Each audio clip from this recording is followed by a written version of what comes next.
My one level 3 article was the systematic review that was done using non-experimental studies. The overall quality rating was also high.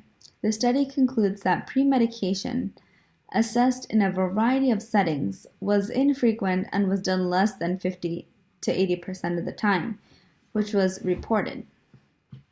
For clinical practice, the study recommends clinicians to not routinely prescribe pre-medication, since this was the reasonable standard concluded from their investigations from a large number of diverse practices and institutions. My one level 4 type was my opinion article that was part of my research. Since the doctors that are part of this opinion piece are part of Johns Hopkins Hospital Transfusion Medicine Division, I consider them nationally recognized experts in transfusion medicine.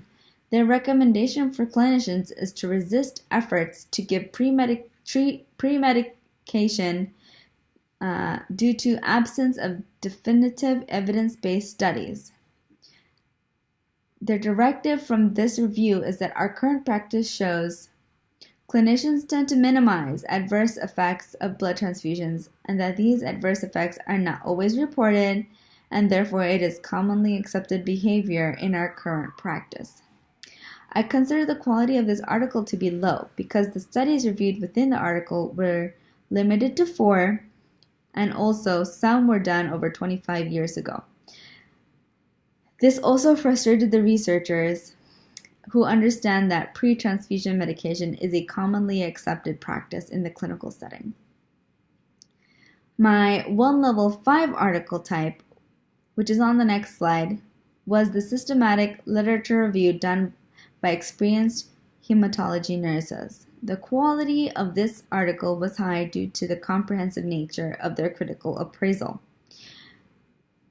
While the studies appraised concluded that pre-medication does not lower the incidence of FNHTRs and ATRs, it is a result that is based on low-quality evidence that has a high to moderate risk of bias and is therefore not a definitive answer.